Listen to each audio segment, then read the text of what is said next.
Are you informed? Are you aware of your school's performance? Are your schools living up to their potential for every student? Welcome to the Public Affairs Research Council of Alabama, or PARCA. I am Ryan, and I will explain to you some of the reasoning behind the research.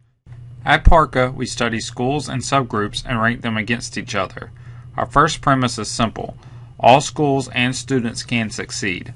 Our goal follows this principle, to set reasonable standards of performance improvement on both a school and subgroup level. I'll tell you more about this in just a minute. From where you are, you can find the results from your school in just 2 clicks. But first, let me show you around our site for just a few minutes. If you can, move your cursor to the right side of the page and click on the link just under where you see Database. On this page, you will see a broad overview of our goals and methods. As I already stated, our goal is to encourage standards for improved performance for each school and each student. We do this first by ranking Alabama schools against each other using the Alabama Reading and Math Test, or the ARMT, and then by comparing these results to the national setting using the NAEP results as shown here. Furthermore, as you can see, these results are divided into a colored code. These colors measure the 5 levels of performance we examine: high, above average, average, below average, and low. We do this by color-coding the results as shown at the bottom of the page to provide a visual representation of performance patterns. I told you that you are no more than 2 clicks away from finding your school's results. Now you're only 1 click away, and I'll show you how to find them. Simply scroll to the top of this page and click on the latest year. You should have a list in alphabetical order of school systems within the state. Find your school system and examine the results. I'll click on one to show you. The first 2 pages give you a brief outline of how we measure success. Our common standard for all students is level 4, which exceeds the academic standards based upon the comparison of the NAEP and the ARMT results you saw on the previous page. We also rank students according to subgroups. These subgroups are white, black, poverty, and non-poverty students. It is important to keep in mind that the point is not labeling. In fact, it is just the opposite. Our premise that everyone can succeed applies to all subgroups.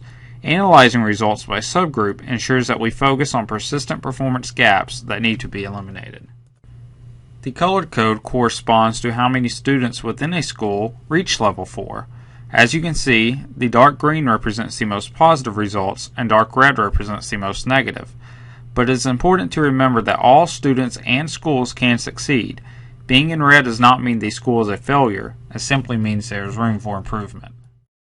In addition to the 5-color progression from red to green, you also notice a 6th color, yellow. Yellow means that the subgroup gap within the school is lower than the gap benchmark and that both subgroup scores are higher than level 4.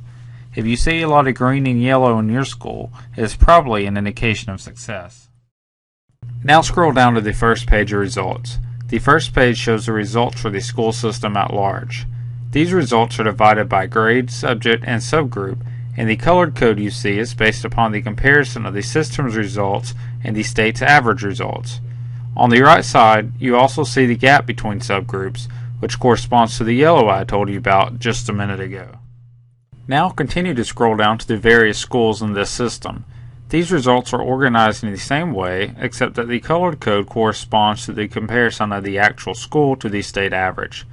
Some of these schools are filled with a lot of red, while others show heavy green and yellow. But consider this school.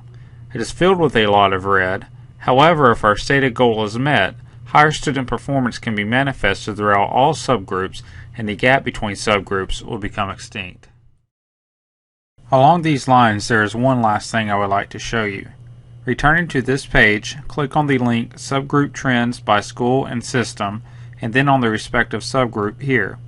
This page may take a minute to load, but you will be able to view your subgroup's trends by subject and grade on a school, system, and state level. If the results show a flat horizontal line at 0, there is probably no data for this criteria. In conclusion, our research allows you to find the results for every public school in the state of Alabama by grade, subject, and subgroup for each year. We believe this can serve as an evaluation of success, a benchmark for student improvement, and as an indication of the effectiveness of your tax dollars.